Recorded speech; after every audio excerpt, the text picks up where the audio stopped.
আসসালামু আলাইকুম। সংবাদে আপনাদের সবাইকে স্বাগত জানাচ্ছি। আমি ফিরোজ তোহা। শুরুতেই সংবাদ শিরোনাম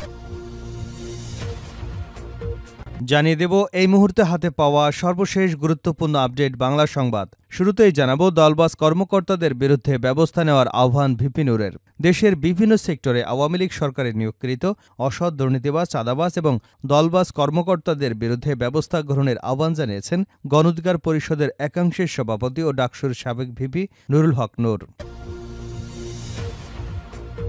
এবারে জানাবো চাঁদাবাজি, দখলদারি, লুটপাট আওয়ামী সন্ত্রাসীরাই করছে। বিএনপির কেন্দ্রীয় ক্রীড়া বিষয়ক সম্পাদক, ঢাকা মহানগর উত্তর বিএনপির সদস্য সচিব আমিনুল হক বলেছেন, আওয়ামী লীগ ক্ষমতায় থাকতে যেভাবে ফুটপাত থেকে চাঁদাবাজি করেছে, মানুষের জায়গা জমি দখল করেছে, মানুষের বাড়িঘরে লুটপাট করেছে, এ ধরনের অপকর্ম শুধু আওয়ামী সন্ত্রাসীরাই করতে পারে। বিএনপির পরিবারের কেউ এ ধরনের অপকর্মের সঙ্গে জড়িত নয়। জানাবো হেলিকপ্টার থেকে আসা গুলিতে আহত 2 শিক্ষার্থীর পাশে আমরা বিএনপি পরিবার। ছাত্র আন্দোলন চলাকালে রাজধানীর মোহাম্মদপুরের বছিলায় বেডরুমে থাকা 2 শিক্ষার্থী গুলিবিদ্ধ হন। হেলিকপ্টার থেকে আসা গুলিটি ভিকারুন্নেসা নূন স্কুল অ্যান্ড কলেজের এইচএসসি শিক্ষার্থী মুমতাহিনা নাজের ডান পায়ে ঢুকে বাম পায়ের হাঁটু ভেদ করে পাশে দাঁড়িয়ে থাকা ভিকারুন্নেসার 6ষ্ঠ শ্রেণীর শিক্ষার্থী মাহসিনা আফসানান আয়শার পায়ে বিদ্ধ হয়। গুলিতে নাজের বাম পায়ের হাঁটুর হাড় কয়েক টুকরো হয়ে গেছে, আর ডান পায়ের হাঁটুর নিচের অংশের হাড় ভেঙেছে আয়শার। গুলিবিদ্ধ হবার পর 25 দিন পঙ্গু হাসপাতালে চিকিৎসা নিয়ে এখন বাসায় কাতরাচ্ছেন। এদিকে সাবেক মন্ত্রী এমপিদের লাল পাসপোর্ট বাতিল হচ্ছে। মামলা থাকলে সাধারণ পাসপোর্ট পেতে লাগবে আদালতের অনুমতি, আর বাতিল না হলেও লাল পাসপোর্টে 1.5 মাস ভারতে থাকতে পারবেন শেখ হাসিনা। জানিয়ে দেব নির্বাচন দিতে অন্তর্বর্তী সরকারকে সময় বেঁধে দেবে না বিএনপি। আগামী জাতীয় সংসদ নির্বাচনে ড. মোহাম্মদ ইউনূসের নেতৃত্বাধীন অন্তর্বর্তী সরকারকে চূড়ান্ত সময় বেঁধে দেবে না বিএনপি। রাষ্ট্রের মৌলিক সংস্কারের জন্য অন্তর্বর্তী সরকারকে যৌক্তিক সময় দেবে দলটি। রাতে অনুষ্ঠিত বিএনপির স্থায়ী কমিটির বৈঠকে এ সিদ্ধান্তে সবাই একমত হয়েছেন। এবং সর্বশেষ জানাবো সাবেক রিয়ার অ্যাডমিরাল হোসাইল আটক। নৌবাহিনী থেকে বাধ্যতামূলক অবসরে পাঠানো চট্টগ্রাম বন্দরের সদ্য সাবেক চেয়ারম্যান রিয়ার অ্যাডমিরাল অবসরপ্রাপ্ত মোহাম্মদ সোহেল আটক হয়েছেন। মঙ্গলবার রাতে রাজধানীর বনানী এলাকা থেকে তাকে আটক করে ঢাকা মহানগর গোয়েন্দা পুলিশ। ডিবির একটি সূত্র এ তথ্য নিশ্চিত করেছেন। এতক্ষণ শিরোনাম শুনছিলেন, এবার বিস্তারিত। প্রিয় দর্শক, আপনি যদি এই চ্যানেলে নতুন হয়ে থাকেন, ভিডিওটি দেখতে দেখতে চ্যানেলটি সাবস্ক্রাইব করে আমাদের সঙ্গে থাকুন। আর এই ভিডিও সম্পর্কে আপনি আপনার মূল্যবান মতামতটি কমেন্ট বক্সে জানিয়ে দিন। আর হ্যাঁ প্রিয় দর্শক, জানিয়ে দিন ভিডিওটি কোথা থেকে দেখছেন। দলবাজ কর্মকর্তাদের বিরুদ্ধে ব্যবস্থা নিতে হবে ভিপি নূর। দলবাজ কর্মকর্তাদের বিরুদ্ধে ব্যবস্থা নেওয়ার আহ্বান ভিপি নূরের। দেশের বিভিন্ন সেক্টরে আওয়ামী লীগ সরকারের নিয়োগকৃত অসৎ, দুর্নীতিবাজ, চাঁদাবাজ ও দলবাজ কর্মকর্তাদের বিরুদ্ধে ব্যবস্থা গ্রহণের আহ্বান জানিয়েছেন গণ অধিকার পরিষদের একাংশের সভাপতি ও ডাকসুর সাবেক ভিপি নুরুল হক নূর। দুপুরে রাজধানীর বাংলাদেশ প্রবাসী অধিকার পরিষদ আয়োজিত এক আলোচনা সভায় অন্তর্বর্তী সরকারের কাছে এই আহ্বান জানান তিনি। সেগুনবাগিচার ঢাকা রিপোর্টার্স ইউনিটিতে ছাত্র জনতার গণঅভ্যুত্থানে গঠিত অন্তর্বর্তী সরকারের কাছে রেমিটেন্স যোদ্ধা প্রবাসীদের প্রত্যাশা শীর্ষক এই আলোচনা সভা অনুষ্ঠিত হয়। নুরুল হক নূর বলেন, সরকার পতন হলেও দেশের বিভিন্ন সেক্টরে আওয়ামী লীগের নিয়োগকৃত অসৎ, দুর্নীতিবাজ, চাঁদাবাজ কর্মকর্তা রয়েছেন। দেশের বাইরে বিভিন্ন দূতাবাস, হাইকমিশনেও এমন অনেক অসৎ লোক রয়েছে। তাদের বিরুদ্ধে দ্রুত ব্যবস্থা নিতে হবে। আওয়ামী লীগ পালিয়ে গেলেও তাদের দোসরা প্রতি বিপ্লবের স্বপ্ন নিয়ে দেশে অরাজকতা সৃষ্টি করবার পথে এগিয়ে চলেছে। আগামী 1 মাস ছাত্র জনতাকে রাজপথে থেকে দেশকে পাহারা দিতে হবে।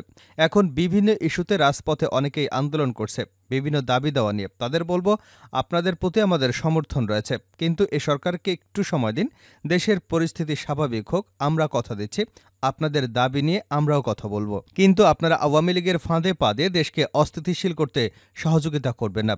তিনি বলেন, ছাত্র জনতার গণঅভ্যুত্থানের মধ্য দিয়ে আমরা দেশকে ফ্যাসিবাদ মুক্ত করতে পেরেছি, কিন্তু ইতিমধ্যেই দেখছি আওয়ামী লীগের পরিবর্তে অনেকেই বিভিন্ন দুর্নীতিবাজদের সঙ্গে হাত মেলাচ্ছে, দেশের বিভিন্ন জায়গায় দখলদারিত্ব চালাচ্ছে, চাঁদাবাজি করছে। আপনারা এসব বন্ধ করুন। বাংলাদেশে কোনো চাঁদাবাজি, দখলদারিত্ব চলবে না। এক দখলদারকে হটিয়ে নতুন কোনো দখলদার সৃষ্টি করতে চায় না। দেশের বিভিন্ন স্থানে হামলা ভাঙচুর চলছে, এসব বন্ধ করতে হবে। বাংলাদেশের কোথাও এসব চলবে না। একজন মানুষও যদি আক্রান্ত হন আমাদের জানান, আমরা আপনাদের পাশে দাঁড়াবো।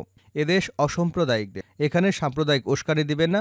সব ধর্ম বর্ণের মানুষ এখানে সুন্দরভাবে বসবাস করবে, সেটা আমাদেরই নিশ্চিত করতে হবে। নূর আরও বলেন, দেশের ক্রান্তি লগ্নে প্রবাসীরা ভূমিকা রেখেছেন, কিন্তু এই প্রবাসীরা অধিকার থেকে বঞ্চিত। প্রবাসী মন্ত্রণালয়ের উপদেষ্টার প্রতি আহ্বান, প্রবাসীদের যৌক্তিক দাবি মেনে নিন, প্রবাসীদের কথা শুনুন, তাদের সমস্যাগুলো সমাধান করুন। বিভিন্ন সময় দেশ থেকে বিতাড়িত আওয়ামী ফ্যাসিবাদের রোষানলের শিকার সাংবাদিক, লেখক, অ্যাক্টিভিস্ট তাদের দেশে ফিরিয়ে এনে যথাযথ সম্মান দিতে হবে। চাঁদাবাজি, দখলদারি, লুটপাট আওয়ামী সন্ত্রাসীরাই করছে আমিনুল হক। বিএনপির কেন্দ্রীয় ক্রীড়া বিষয়ক সম্পাদক ও ঢাকা মহানগর উত্তর বিএনপির সদস্য সচিব আমিনুল হক বলেছেন, আওয়ামী লীগ ক্ষমতায় থাকতে যেভাবে ফুটপাত থেকে চাঁদাবাজি করেছে, মানুষের জায়গা জমি দখল করেছে, মানুষের বাড়িঘরে লুটপাট করেছে, এ ধরনের অপকর্ম শুধু আওয়ামী সন্ত্রাসীরাই করতে পারে। বিএনপি পরিবারের কেউ এ ধরনের অপকর্মের সঙ্গে জড়িত নয়। তিনি বলেন, আমরা আগেই বলেছি, লুটপাট, চাঁদাবাজি, দখলদারি কেউ করতে আসলে তাকে আইনের হাতে তুলে দিন। যদি আমাদের দলের নেতাকর্মীও হয়, কোনো ক্ষমা নেই। স্বৈরাচার শেখ হাসিনা এবং তার মন্ত্রী, এমপি সহ আজ্ঞাবহ প্রশাসনের কর্মকর্তাদের বিচারের আওতায় এনে শাস্তি দেওয়ার আহ্বান জানিয়ে আমিনুল হক বলেন, বাংলাদেশ আজ স্বাধীন। বাংলাদেশের মানুষ স্বাধীনভাবে কথা বলতে পারছেন।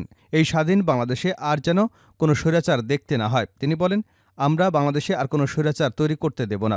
বাংলাদেশ যেন সুস্থ ও স্বাভাবিক ধারা রাজনীতি চলে। দেশ মেরামত ও সংস্কারে আপনার আমার সকলকে একযোগে কাজ করতে হবে। বিকেলে রাজধানীর খিলক্ষেতে গণহত্যাকারী স্বৈরাচার শেখ হাসিনার বিচারের দাবিতে বিএনপির কেন্দ্র ঘোষিত কর্মসূচির অংশ হিসেবে খিলক্ষেত থানা বিএনপির উদ্যোগে এক বিক্ষোভ মিছিল পূর্ব সমাবেশে আমিনুল হক তার বক্তব্যে এসব কথা বলেন।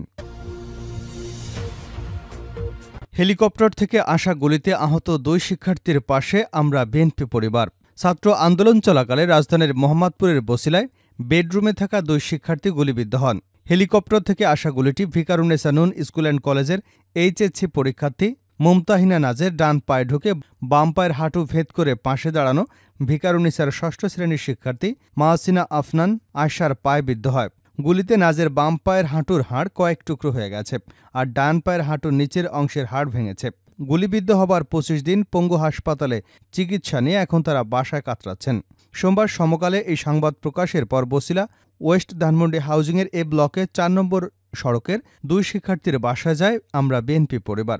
মঙ্গলবার সন্ধ্যায় বিএনপির ভারপ্রাপ্ত চেয়ারম্যান ও আমরা বিএনপি পরিবারের প্রধান পৃষ্ঠপোষক তারেক রহমানের নির্দেশনায় 2 শিক্ষার্থীর বাসায় যায় একটি প্রতিনিধি দল। তারা 2 শিক্ষার্থীর খোঁজখবর নেন এবং এ সময় পাশে থাকার আশ্বাস দেন। সাবেক মন্ত্রী, এমপি লাল পাসপোর্ট বাতিল হচ্ছে। মামলা থাকলে সাধারণ পাসপোর্ট পেতে লাগবে আদালতের অনুমতি। বাতিল না হলেও লাল পাসপোর্টে 1.5 মাস ভারতে থাকতে পারবেন শেখ হাসিনা। ছাত্র জনতার অভ্যুত্থানে শেখ হাসিনার সরকারের পতনের পর সাবেক মন্ত্রী, এমপিদের নামে বরাদ্দ কূটনৈতিক পাসপোর্ট অর্থাৎ লাল পাসপোর্ট বাতিল করতে যাচ্ছে অন্তর্বর্তীকালীন সরকার। ইতিমধ্যে এ বিষয়ে প্রয়োজনীয় ব্যবস্থা নেওয়ার প্রক্রিয়া শুরু করেছে সরকার। এ বিষয়ে করণীয় ঠিক করতে স্বরাষ্ট্র মন্ত্রণালয় সংশ্লিষ্ট দায়িত্বশীলদের নিয়ে আলোচনায় বসেছে। 2-1 দিনের মধ্যেই পতিত সরকারের সাবেক মন্ত্রী, এমপিদের নামে ইস্যু করা লাল পাসপোর্ট বাতিল করে আদেশ জারি করা হচ্ছে। ভারতে আশ্রয় নেওয়া সাবেক প্রধানমন্ত্রী শেখ হাসিনা কূটনৈতিক পাসপোর্ট অর্থাৎ লাল পাসপোর্টধারী ছিলেন। স্বরাষ্ট্র মন্ত্রণালয় সূত্রে এ তথ্য জানা গেছে। লাল পাসপোর্ট বাতিল হলে যেসব সাবেক মন্ত্রী, এমপিদের নামে ফৌজদারি অপরাধের মামলা আছে বা গ্রেপ্তার হয়েছেন, তাদের সাধারণ পাসপোর্ট পেতে আইনি প্রক্রিয়ার মধ্য দিয়ে যেতে হবে বলে সংশ্লিষ্টরা জানিয়েছেন। সেক্ষেত্রে আদালতের আদেশ পেলেই কেবল মিলবে সাধারণ পাসপোর্ট। গত 5 আগস্ট ছাত্র জনতার আন্দোলনের মুখে দেশ ছেড়ে ভারতে আশ্রয় নেন সাবেক প্রধানমন্ত্রী শেখ হাসিনা।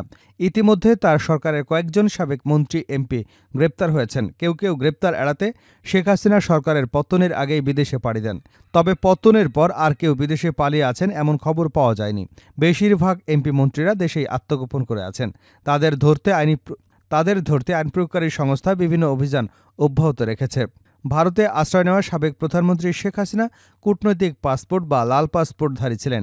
বাংলাদেশ ও ভারতের মধ্যে 2018 সালের 15 জুলাই স্বাক্ষরিত সমঝোতা অনুযায়ী সেই পাসপোর্টের সুবাদে তিনি অন্তত 1.5 মাস কোনো ভিসা ছাড়াই অনায়াসে ভারতে অবস্থান করতে পারবেন।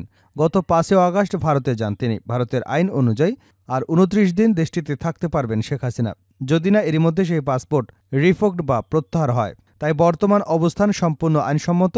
ভারতের এক্ষেত্রে আলাদা করে কোনো ব্যবস্থা নেবার প্রয়োজন নেই। অন্যদিকে শেখ হাসিনার বোন শেখ রেহানা যুক্তরাজ্যের পাসপোর্টধারী, ফলে তিনি ভারতে অন্য অ্যারাইভাল ভিসার সুবিধা পাবেন। এই সুবিধায় তিনি যতদিন খুশি ভারতে থাকতে পারবেন। সাবেক রিয়ার অ্যাডমিরাল সোহেল আটক। নৌবাহিনী থেকে বাধ্যতামূলক অবসরে পাঠানো চট্টগ্রাম বন্দরের সদ্য সাবেক চেয়ারম্যান রিয়ার অ্যাডমিরাল অবসরপ্রাপ্ত মোহাম্মদ সোহেল আটক হয়েছেন।